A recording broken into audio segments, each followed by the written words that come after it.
नमस्कार। जानते हैं, कभी कभी ना सबसे सीधी सादी कहानियों में ही सबसे गहरे सबक छिपे होते हैं। तो आज हम ऐसी ही एक प्यारी सी बच्चों की कहानी सबसे बड़ा छाता को समझने की कोशिश करेंगे और देखेंगे कि ये छोटी सी कहानी हमें कम्युनिटी, सबको साथ लेकर चलने और इमेजिनेशन की ताकत के बारे में कितना कुछ सिखा जाती है। तो चलिए कहानी की शुरुआत से नहीं बल्कि सीधा कहानी के माहौल में उतरते हैं।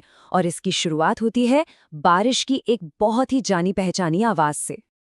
कहानी की शुरुआत ही होती है भारी बारिश की आवाज से। मतलब एक ऐसा माहौल बन जाता है जिसे हम महसूस कर सकते हैं। देखिए, लेखक ने सिर्फ बारिश नहीं कहा बल्कि झमाझम बारिश का इस्तेमाल किया है। इससे क्या होता है, हम उस आवाज को सच में सुन पाते हैं, महसूस कर पाते हैं।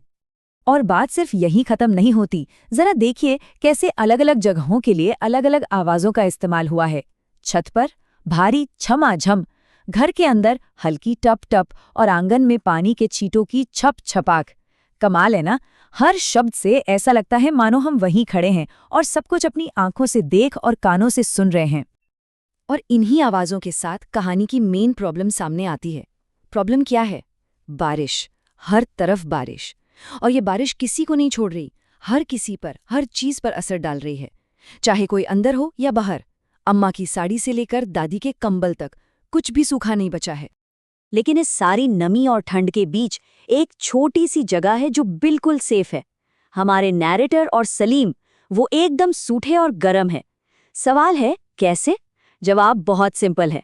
उनके पास एक छाता है। यहीं पर हमें एक मामूली से छाते की असली ताकत पता चलती है। तो अब हमारे पास एक प्रॉब्लम है, चारों तरफ बारिश, और एक सोल्यूशन भी है, एक छाता। पर क्या होता है जब इस सोल्यूशन को शेयर करने की जरूरत पड़ती है? बस यहीं से कहानी का असली मजा शुरू होता है। शेयरिंग का एक छोटा सा एक्शन एक बहुत ही मजेदार साइकिल की शुरुआत कर देता है। और ये साइकिल कैसे शुरू होती है? पहले दोस्त टिल्लू के आने से। अब नरेटर और सलीम चाहते तो अकेले ही सूखे रह सकते थे, है ना? पर उन्होंने ऐसा नहीं किया। उन्होंने अपनी जगह शेयर की और टिल्लू को भी बारिश से बचा लिया।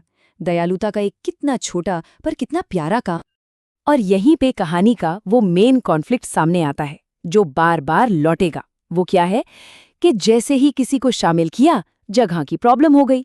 छाता तो बड़ा था पर अब छोटा पड़ गया। तो ठीक है, इसका भी एक सोल्यूशन निकाला गया। दयाल चाचा से एक और बड़ा छाता ले आते हैं। प्रॉब्लम सॉल्व्ड, है ना? नहीं, जैसे ही एक प्रॉब्लम सॉल्व होती है, एक नई चुनौती सामने आ खड़ी होती है। क्योंकि कम्युनिटी तो बढ़ ही रही है। अब देखिए, लता और मोनू भी आ गए। और यहीं पर कहानी की खूबसूरती है, एक तरह की लय बन जाती है। एक बड़ा छाता और वो फिर से छोटा पड़ गया।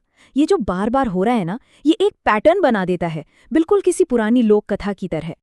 और ये सिलसिला बस चलता ही रहता है। हर बार नए दोस्त आते हैं, दयाल चाचा एक और बड़ा छाता दे देते हैं, लेकिन नतीजा हमेशा वही रहता है।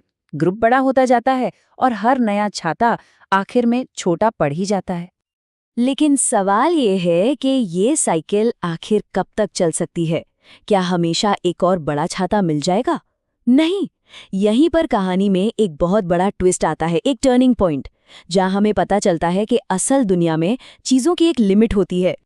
और बस यहीं पर आकर प्रैक्टिकल सॉल्यूशन खत्म हो जाता है।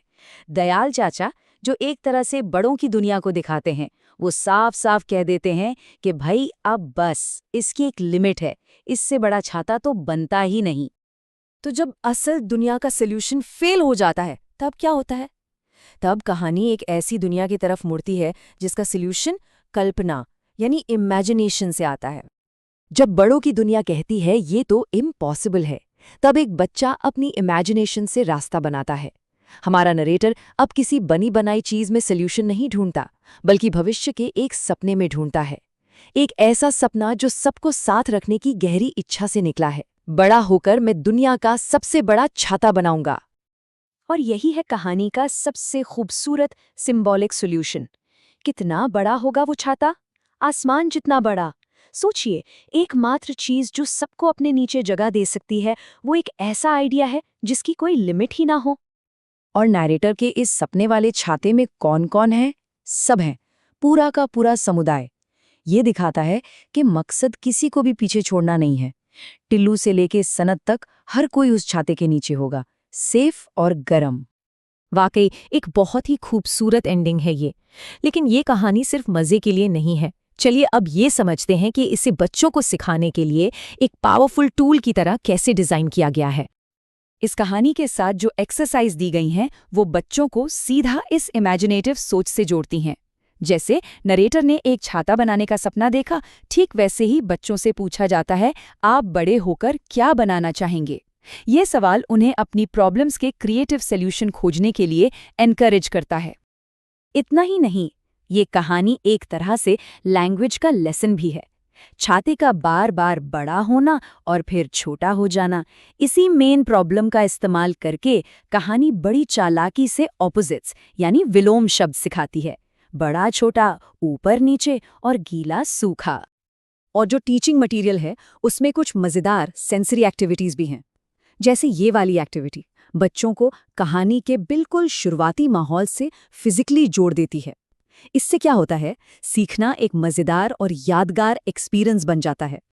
तो आखिर में हम क्या देखते हैं कि ये जो सिंपल सी कहानी है, ये एक बेहतरीन उदाहरण है कि कैसे स्टोरी टेलिंग का इस्तेमाल एजुकेशन के लिए किया जा सकता है।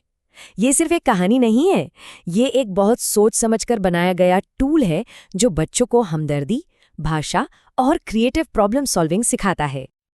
और आखिर में ये कहानी हमें एक बहुत गहरे सवाल के साथ छोड़ जाती है। ये कहानी अपने मेन सिंबल यानी छाते को हम सबके लिए एक सवाल में बदल देती है कि सबको साथ लेकर चलने और अपनी इमेजिनेशन को इस्तेमाल करने की हमारी अपनी कैपेसिटी कितनी है। हम सब मिलकर अपने अपने समुदायों के लिए कौन सा छाता बना सकते हैं।